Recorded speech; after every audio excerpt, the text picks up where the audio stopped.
¿Cómo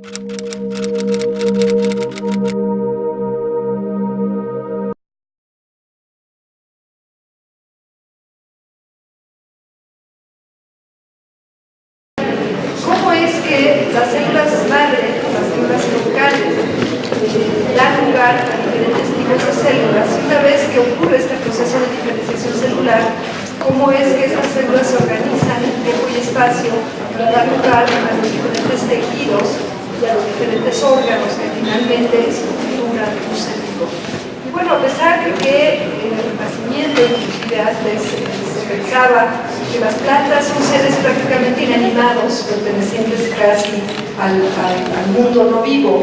De hecho, cuando un ser humano sufre lesiones graves y ya no se puede mover, y ya prácticamente está en un estado próximo a morirse, dicen que está en estado vegetativo. A pesar de esto, hoy sabemos, gracias a la teoría y a la biología evolutiva, que todos los seres vivos que habitan sobre la Tierra, incluyendo plantas y animales, son igualmente evolucionados, que es fascinante darnos cuenta que las plantas y los animales, que se separaron hace más de 1500 millones de años, han seguido en algunos casos estrategias parecidas de evolución, encontrado soluciones parecidas a mantener estos seres vivos integrados multicelulares. Y entre estas estrategias están algunas que tienen que ver con cómo se establecen los circuitos genéticos, las estructuras celulares, por ejemplo, donde se forman las células troncales, las células madre, y cómo también se restringen estos procesos emergentes de desarrollo con la interacción de estos componentes biológicos, genéticos, epigenéticos y celulares con componentes físicos, por ejemplo, las fuerzas físicas o las restricciones físicas y también los gradientes químicos.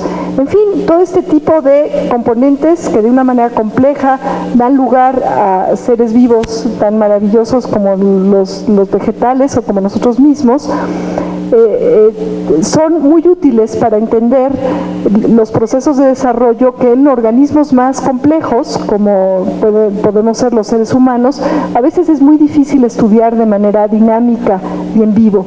Nosotros estamos proponiendo el uso de sistemas vegetales en los cuales se puede hacer biología molecular, biología celular y genética molecular para entender, por ejemplo, qué sucede en el cáncer, que es una enfermedad del desarrollo en realidad, en la que aparecen células madre alteradas que dan lugar a tumores en sitios en donde no deberían de estar. Y desde esta complejidad es que me surge también la preocupación con respecto a tecnologías aplicadas a la medicina, pero también a la agricultura.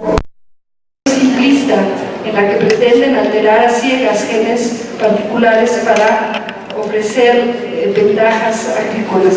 Y esto ya después de 20 años de la liberación de transgénicos se ha demostrado que es imposible. Y entonces estamos en este momento ante la disyuntiva de si aceptar el maíz transgénico en su centro de origen y diversidad, que es México, o no. Mi perspectiva es que de liberarse de este maíz transgénico, que se ha hecho con base en supuestos ya obsoletos, superados por la ciencia, estaríamos incurriendo en daños irreversibles a la base de la agricultura, de la cultura de este país. Con esto le paso la palabra a mi hermano. Muchas gracias. A la reparación del sistema nervioso, creo que es uno de los temas que más me interesa.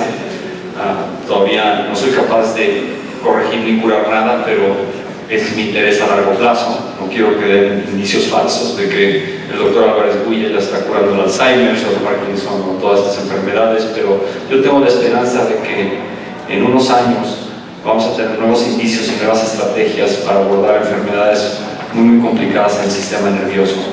Y más que decirles que tengo una forma dirigida de afrontar estas enfermedades, más bien en el laboratorio creo que somos cazadores de sorpresas. Tratamos de identificar aquellas cosas nuevas que nos dan nuevos indicios de cómo funciona el sistema nervioso y cómo quizás seamos capaces de repararlo. Y en ese sentido, en el tema que trabajo es en el reemplazo de neuronas, en la forma de que podamos meter a uno de estos elementos biológicos dentro del cerebro y que funcione de una forma adecuada y contribuya al funcionamiento de esa zona del cerebro y quizá a su corrección en casos de enfermedades.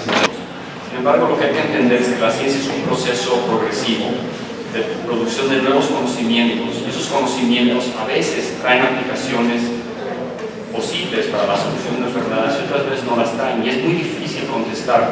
Esto se lo hacen mucho las preguntas de las compañías biotecnológicas: ¿cómo podemos acelerar el proceso de llegar a tener fármacos, de llegar a tener tratamientos para enfermedades? Es muy difícil predecir porque muchas de ellas surgen de sorpresas. La verdad es que cuando hablamos del sistema nervioso, yo consideraría que más del 60, quizás el 70 o el 80% aún es desconocido. Hay un gran proyecto ahora en Estados Unidos por armar un gran programa para tratar de descifrar las conectividades del sistema nervioso. Es un paso más. Ahora, yo creo que la medicina va a cambiar muy sustancialmente en los siguientes 30 años, sobre todo debido a las poderosas técnicas genéticas que nos dan la habilidad de predecir y de informar a pacientes sobre respuestas específicas a fármacos específicos que no se podía hacer antes. Entonces, sí, yo creo que la medicina está avanzando a gran velocidad, pero yo creo que el público y la gente no puede esperar que los científicos, porque si fuera tan fácil ya estarían todos estos problemas resueltos, pero no lo son. El sistema nervioso es muy complejo y muchos otros órganos son muy complejos. Que muchas enfermedades degenerativas, incluyendo cáncer, enfermedades complejas, tienen una base también ambiental, una base alimenticia. Y se está viendo que muchos tipos de enfermedades pueden prevenirse o aminorar su probabilidad de aparición, a pesar de que haya ciertas mutaciones genéticas, simplemente modificando la alimentación y modificando los alimentos.